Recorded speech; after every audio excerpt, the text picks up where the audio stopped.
poštovani prijatelji sporta, poštovani predstavnici medija, prijatelji Fudbalskog kluba Budućnost, želim srdačno da vas pozdravim i zaista mi je zadovoljstvo što danas imam priliku da budem sa vama i hvala vam što pokazujete interesovanje za rad Fudbalskog kluba Budućnost.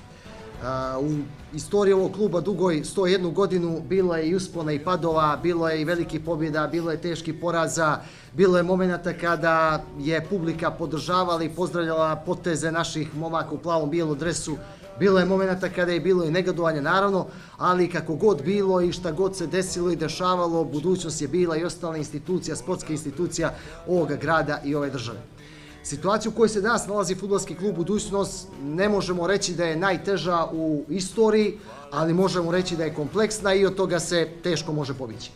Ja ću pokušati da navedem nekoliko ključnih stavki koje opterećuju rad ovoga kluba i čine nas pomalo nespokojnim, a opet u nadi da ćemo sve to prevazići. Prvo, iza nas je jedna jako loša sezona u smislu rezultata, dakle sezona 2025-26. godina je bila nedopustivo loša za Fudbalski klub Budućnost. Kao posljedica tog lošeg rezultata imamo i drugi problem, a to je što smo ostali bez učešća u Evropi. Nema crnogorskog kluba koji pledira da bude uspješan, a koji može preživjeti bez izlaska u Evropu. Mi te finansijske injekcije kao posljedica učešća u evropskim takmičenjima ove godine nemamo, tako da je to jedan veliki problem sa kojim se moramo suočiti.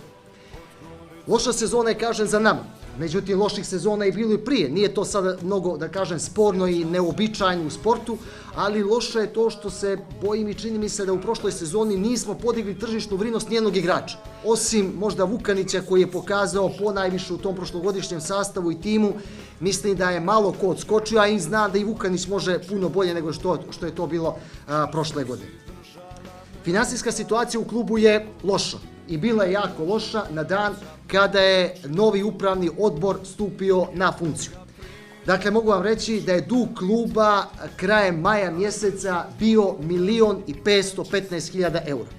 Dakle, 1.515.000 eura smo morali na neki način vratiti jer nam je svo vrijeme prije svega stojao taj mač nad glavom da izgubimo evropsku licencu u naredne 3 godine, što je bilo zaista fatalno i poražavajuće za budućnost. Sljedeći problem, klub je opterećen jako velikim izdacima za plate igrača i zaposlenih. Ja ću vam reći da je majska plata zaposlenih u klubu sa doprinosima iznosila 302.000 eura. Dakle, imperativ je da taj budžet se smanji i dovede do granica, da kažem, održivosti i nečega što je prihvatljivo. Također, zatekli smo, pri čemu ne želim bilo koga sada personalno da krivim, ali zatekli smo veliki broj ugovora koji su napravljeni na jedan pogrešan način, sa vrlo niskim otkupnim klauzulama. Imamo situaciju sa reprezentativnim bekom igračem Gaševićem, otkupna klauzula 150.000 eura. I konačno, možda i ono što je najteže i najgore bilo, to je loša komunikacija i loši odnosi navijača upravo. Dakle, to je stvorilo jednu jako lošu atmosferu, negativnu atmosferu i jednostavno, kao posljedica svega toga, uspjeh nije mogao doći. Čim su se ti odnosi popravili i čim se ta dobra energija vratila u posljednja 3 kola, smo imali priliku da svjedočimo o tome, Budućnost kakva god je bila, ona je bila barem 30-40% jača nego što je bila u kolima prije toga.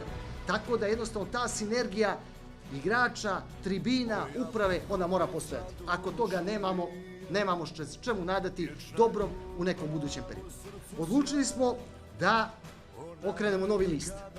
Ideja je da ovaj klub se vrati, rekao bih, svojim korijenima, da se vrati Podgorici i da ovo bude jedna prije svega lokal-patriotska priča. I zbog toga smo insistirali da sportski sektor ostaje nepromijenjen u odnosu na posljednja 3 kola, da Srđan Radonjić dobije svoju šansu, da na čelu sportskog sektora dođe istinska sportska legenda ovoga kluba, kao što je to gospodin Dragoje Leković, i također odlučili smo da napravimo promjene u upravnom odboru i da tu se šansa da privrednicima.